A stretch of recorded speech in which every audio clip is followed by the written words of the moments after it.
Look, I'm not saying Erika Kirk has been on every podcast panel and stage in America over the past 3 weeks, but if I was saying that, I wouldn't be wrong.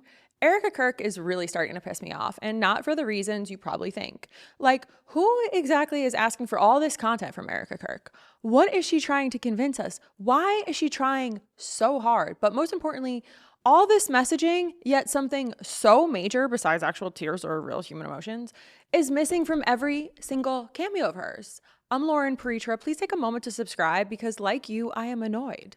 I am deeply annoyed by Erika Kirk and all of this airtime, yet she's refusing to acknowledge the real reason, the actual reason any of us even know her name. So let's start with the obvious. Judging by the 5 seconds I spent on Twitter this morning, Erika Kirk is making us all feel very weird in ways we can't quite put a finger on. Yeah, she's super detached. She's pretty robotic in her composure, and it's generally off-putting. It's unsettling. It's like she skipped the grief part altogether. And, you know, as they say, everyone griefs differently, but everyone grieves. Even animals grieve. Elephants stand in vigil over their dead. Crows hold basically what amounts to be like a little crow funeral. There are YouTube videos of cats mourning their cat siblings. The entire animal kingdom, all other conscious human life understands when something violent and traumatic happens, you stop for a second. But not Erika. She's on like a Marvel movie level marketing tour. The occasion is just not matching the vibe. And moreover, for all this yapping, she somehow continues to completely miss the conversation everyone else is having. Look. An assassin took Charlie Kirk's life, leaving Erika Kirk a widow and the leader of one of the most powerful conservative groups in the country. Can she help unite a fractured America? A town hall with Erika Kirk, Saturday on CBS. Clapping in the background. I don't get to draw on my professional background here too often, but I have a degree in advertising and PR. And could you imagine parsing through a library of GarageBand audio and finding that track, like pep rally, stadium chant, and being like, yes, perfect, that's it, ship it. That's the one we want to use for the widow of a racist man who was slain by gun violence. Hype reel. Ship it, Tom. It's like, since CBS production could not read the room, I have to say that clapping is generally something you do in celebration or like in a hype moment. A Twitter user, Peter, wrote, Fred Friendly would be embarrassed. Edward R. Murrow would shake his head. Walter Cronkite must be banging the lid off of his coffin. Walter Cronkite, yes. Because, like, can Erika Kirk help unite a nation? Bari Weiss asking that? No, definitely not while she stays completely silent on what actually needs to be addressed. And I need you to see this. Yeah. And not just online. This was an idea that you encountered a lot. And the idea was this. They kind of justified it. They basically said that because Charlie said or believed things that they believed were controversial or even hateful, that he somehow had it coming. What do you say to people who justified his death? You're sick. He's a human being. You think he deserved that? Tell that to my 3-year-old daughter.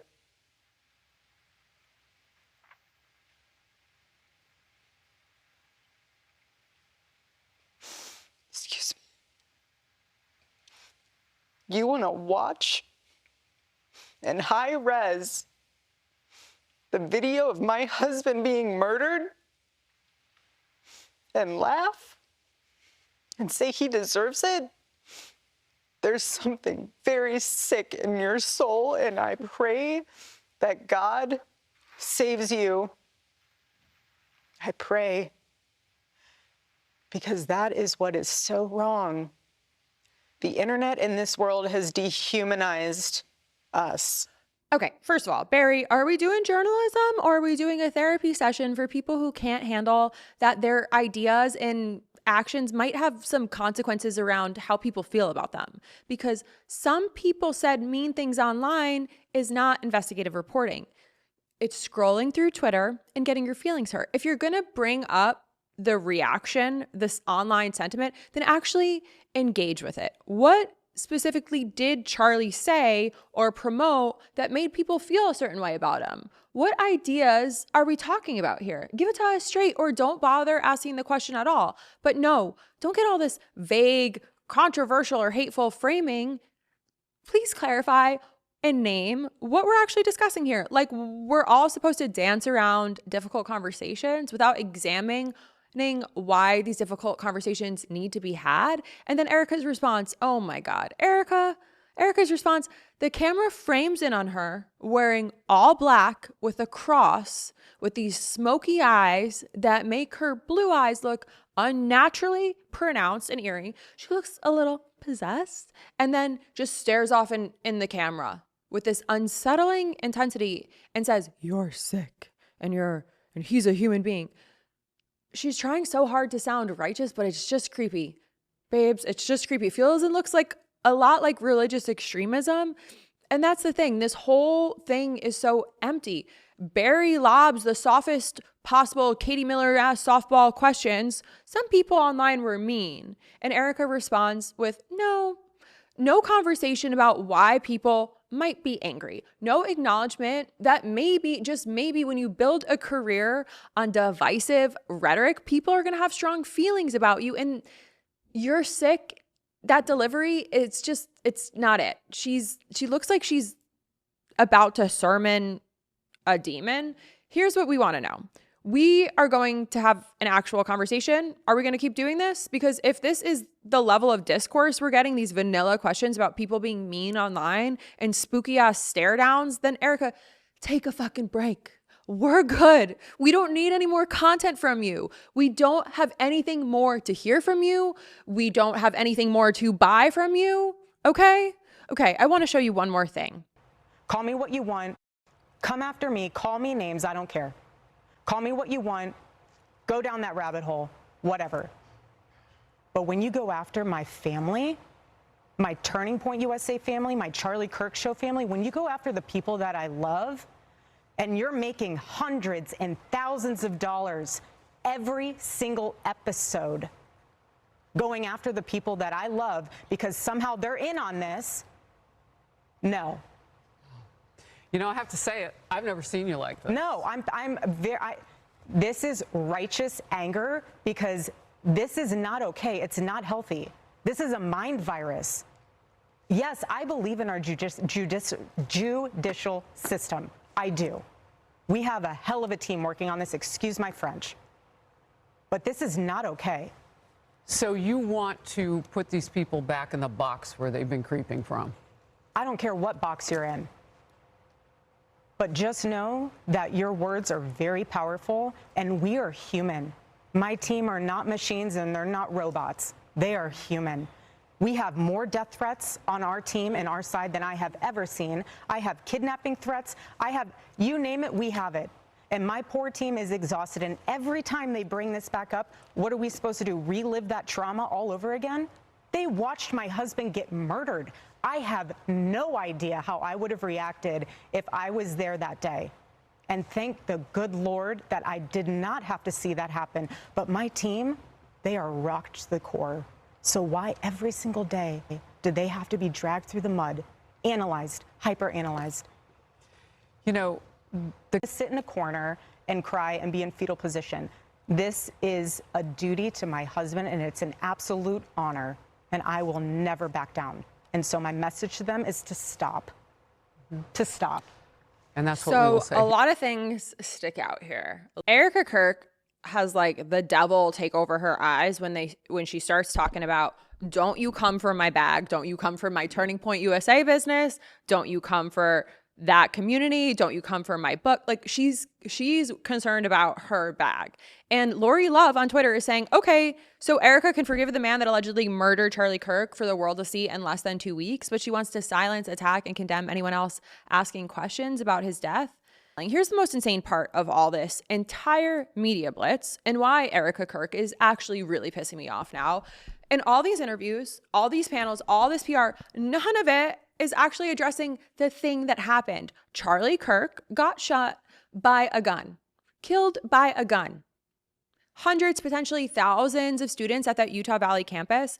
that day witnessed or heard gunshots. They ran for their lives. They probably hid under desks, called their parents thinking that they might die. Those students will carry that trauma for the rest of their lives. Some are probably in therapy right now. Some probably can't sleep. Some might drop out. This is life-altering, generational violence. And nobody in the Kirk media universe is talking about any of that. You know what they are talking about? What Turning Point USA, Charlie Kirk's own organization, has decided deserves their attention and resources? College professors, specifically schools, school board members, and professors who teach the wrong things. Turning Point USA has the bandwidth to maintain multiple watch lists. They're meticulously documenting professors who teach disability studies with a queer theory lens. They're tracking school board members who acknowledge that racism exists. And they're cataloging educators who dare discuss gender.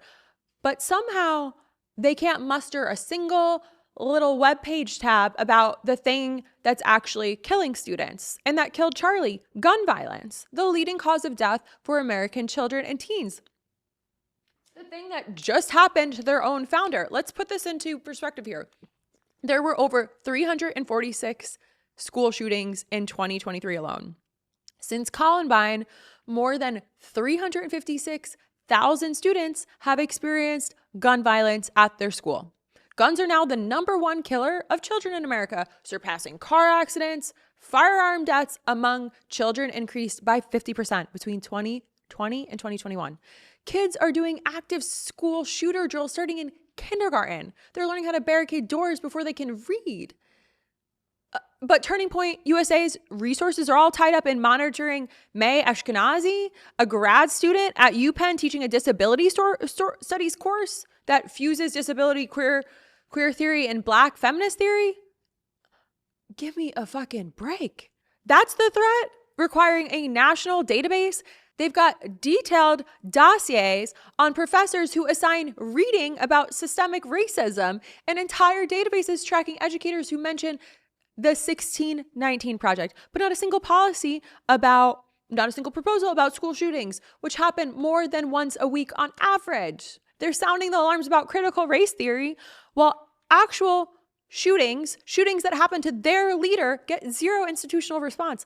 Not even a task force, not even a policy, not a hearing initiative, nothing. There's no resources for any of these traumatized students, not even a statement about gun violence on campuses. Charlie Kirk was shot by a gun on a college campus. His wife is on a media tour because of it.